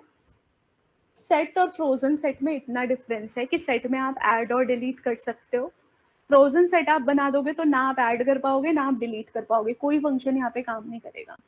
मैम फ्रोजन का मतलब जम जाना। हाँ बिल्कुल जम गया वो, है ना, वो अपनी जगह से नहीं हिलेगा, अब आप उसमें कुछ नहीं कर सकते, ठीक है, ये होता है फ्रोजन सेट। ओके तो बेटा यहाँ तक था हमारा सेट टॉपिक, ये खत्म हो गया, सारे फंक्शंस हमने पढ़ लिए सेट के, ठीक है। अब हमें क्या करना है, हमारा नेक्स्ट टॉपिक है डिक्शनरी। तो बताओ डिक्शनरी आज से शुरू करें या नहीं नेक्स्ट मैम क्लास से आज से शुरू नहीं, करें? नेक्स्ट क्लास से शुरू करें, बोलो सब, आज से नहीं नेक्स्ट से, ठीक है बेटा, ओके। तो अब मैं नेक्स्ट वीक नहीं हूँ बेटा, नेक्स्ट वीक में 3 दिन नहीं हूँ, मंडे ट्यूसडे वेंसडे, तो अब जो मैं क्लास लूंगी वो थर्सडे को लूंगी, ठीक है। अब आपकी जो नेक्स्ट क्लास है वो थर्सडे की है, तो अब थर्सडे तक क्या करना है आपको, मौज मस्ती नहीं, पढ़ाई। नहीं मैम असाइनमेंट दे देना आप। हाँ ऑफ है, हाँ बेटा मैं कल भी नहीं अवेलेबल नहीं हूँ, ठीक है, मैं अब सीधा मैं थर्सडे को क्लास लूंगी, ठीक है। सैटरडे संडे तुम लोग एंजॉय करो और मंडे ट्यूसडे वेंसडे पढ़ाई करनी है। तो मैंने यहाँ पे असाइनमेंट्स रेडी किए हैं आप लोगों के लिए। तो स्ट्रिंग का असाइनमेंट है, लिस्ट का क्या क्या पढ़ लिया हमने, स्ट्रिंग का दे दे, स्ट्रिंग का, लिस्ट, सेट एंड टपल, तो ये सारे असाइनमेंट्स मैं आपको दे के जाऊंगी, और जब मैं वापस आऊँ थर्सडे को तो ये कंप्लीट होना चाहिए, ठीक है। हम हाँ जैसा आपने देखो पहले होमवर्क सैटरडे दिए थे ना संडे, शुरू में हाँ वैसे ही दे हाँ देना बेटा मैम। वो भी है और ये नया वाला भी है, हाँ सारे हैं, ठीक है। तो ये सारे करके लेके आने हैं, पढ़ाई करनी है, और अगर मुझे पता चला किसी ने पढ़ाई नहीं करी है तो फिर मैं क्लास नहीं लूंगी, मैं सर को मना कर दूंगी, मैं बोलूंगी सर आप बच्चे पढ़ाई नहीं करते हैं, मैं नहीं पढ़ा रही। ठीक है, चलो ओके बाय, अब मैं आप सबसे मिलूंगी थर्सडे को। हाँ थैंक यू मैम। बहुत सारी पढ़ाई करनी है और मैं दे के जाऊंगी आपको बहुत सारे क्वेश्चंस, उनको करना है। क्वेश्चन अगर समझ नहीं आता तो आप व्हाट्सएप ग्रुप पे डिस्कस कर सकते हो, ठीक है। जैसे मान लो मैं अगर अवेलेबल नहीं हूँ, वहाँ पे क्वेश्चन डाल दो तो किसी और को आता होगा तो वो बता देगा क्वेश्चन का मीनिंग, ठीक है। तो इस तरह से कोलैबोरेटिव स्टडी कर सकते हो, अच्छे से पढ़ाई करना, ठीक है। मस्ती करना सैटरडे संडे वीकेंड, ठीक है, 2 दिन है आपके पास मस्ती करने के लिए, सैटरडे और संडे, ठीक है। बट मंडे ट्यूसडे वेंसडे तीनों दिन पढ़ाई करनी है, 11 से 1 मेरी क्लास नहीं होगी, बट आप लोग खुद से पढ़ोगे और जो मैंने क्वेश्चंस दिए वो करोगे, ठीक है। पहाड़ों में घूमने जा रही हूँ, नहीं नहीं नहीं बेटा पहाड़ों में नहीं जा रही हाँ चलो ठीक है बच्चे, तो अभी किसी का कोई डाउट है तो मुझे पूछ लो। वैसे आज की क्लास मुश्किल थी कुछ, सब कुछ तो बहुत आसान था। नहीं मैम आज तो बहुत इजी था सब। हाँ ठीक है, तो ये अच्छे से पढ़ना सब कुछ, बाकी ठीक है। किसी का कोई डाउट है तो पूछ लो, otherwise you can leave the meeting, you can leave the class. किसी का कोई डाउट है पुराना तो वो मीटिंग में रहो और पूछ लो मैम मुझसे। मनीष कुछ पूछ रहा था व्हाट्सएप पे कह रहा हाँ है। जी मनीष पूछिए ना, चैट पे टाइप कर दो क्वेश्चन, कौन सा क्वेश्चन नहीं समझ में आया। सक्षम कोई देखना, सक्षम कोई प्रॉब्लम है मैम? अच्छा अब मुझे बताओ, आप सारे इंस्टीट्यूट में क्लास लेते हो, सारे के सारे? नहीं मैम मैं तो घर से ले रहा हूँ। अच्छा घर से ले रहे हैं मैम। अच्छा घर से ले रहे हो, मैम अच्छा मैंने सबको घर पे छुड़वा दिया मेरे सारे दोस्तों को। अच्छा तभी तभी अभी बच्चे मैसेज नहीं करते कि लाइट नहीं है ना ओके चलो ठीक है बेटा, ओके। तो अभी आज भी हमारे ग्रुप में नए स्टूडेंट्स ऐड हुए हैं, अभी देखते हैं अभी कैसे क्या है, ठीक है। तो आप लोग अच्छे से पढ़ना, मैं असाइनमेंट्स आज भेज दूंगी आपको, और कोई भी डाउट हो व्हाट्सएप कर देना। अगर मैं रिप्लाई ना कर पाऊँ तो बाकी जो ग्रुप में बच्चे हैं वो प्लीज़ देख के रिप्लाई कर देना जिसको पता होगा, ठीक है। बाकी मैं कोशिश करूंगी कि मैं कर दूं, ठीक है, ओके बाय। और असाइन